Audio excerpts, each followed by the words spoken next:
Bueno, muy bien, en el observador de hoy traíamos a cuenta lo que ha pasado ya en este año. Se han elegido gobernadores en 12 provincias de la República Argentina y mucho se ha hablado también de la participación electoral, ¿no? Esta herramienta democrática realmente interesante que es el voto. Uno entiende, ¿no?, las broncas y las situaciones que vive nuestro país, pero la herramienta que tenemos es el voto, ¿no?, necesariamente. También había uno de los datos característicos y preocupantes, que es la baja participación en niveles de concurrentes a las elecciones. Bueno, ¿cómo ha sido la participación electoral en las provincias que ya votaron? Hay un dato muy interesante que tiene que ver con estas 12 provincias que ya han elegido gobernador en 2023 con una participación electoral que ha oscilado, fíjense el dato, más allá de la percepción, entre el 68 y el 84%.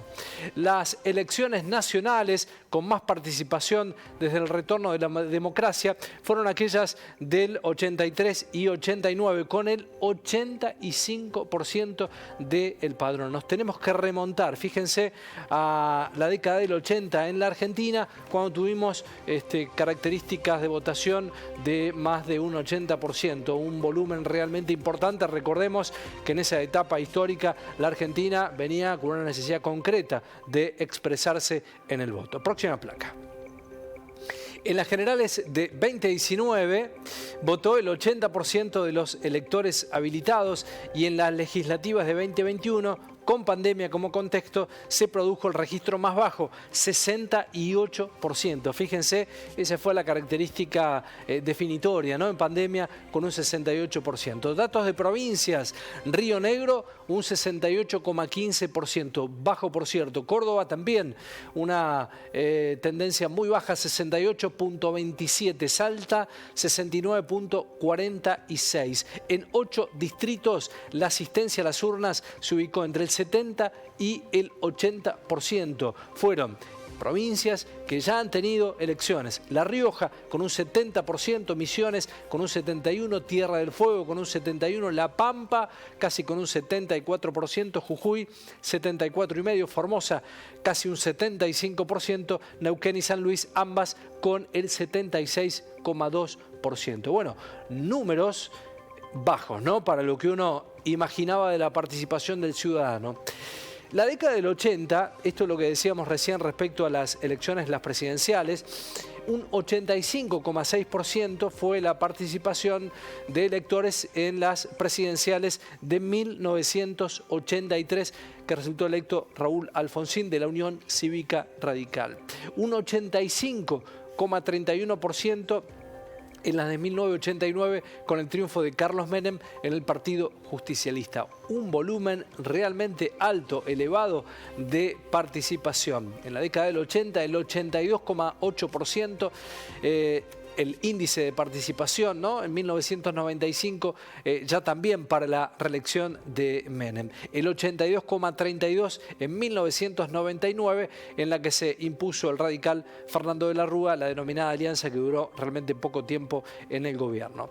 Las de 2019, nos venimos más para estos tiempos. Alberto Fernández, del Frente de Todos, fue electo presidente con una participación bastante alta del 80,4%.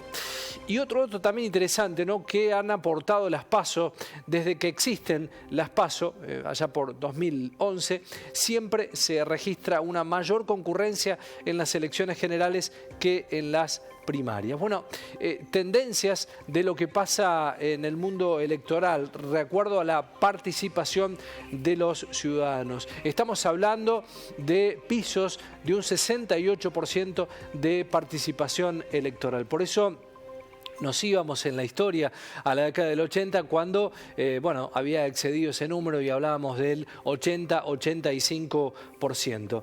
Es necesaria la participación en las elecciones. Es la única herramienta que nos brinda la democracia para poder cambiar, ¿no?, nuestros representantes políticos. Por eso instamos, este fin de semana hay elecciones en San Juan, que vamos a estar con la cobertura exclusiva de nuestro canal. También se vienen elecciones en más provincias, las PASO, se vienen las presidenciales. Bueno, hay instancias todavía para repensar y para tener la posibilidad en tu provincia, en tu lugar, de ganar, no perder, ¿no? Ganar unos minutos, ir al cuarto oscuro, hacer la elección y elegir democráticamente las personas que nos deben representar al criterio de la votación y la elección que tenga cada uno, para no ir bajando tan drásticamente en casi 20 puntos desde el 80 a la actualidad el índice de participación. Usemos la herramienta que tenemos, que es la democracia.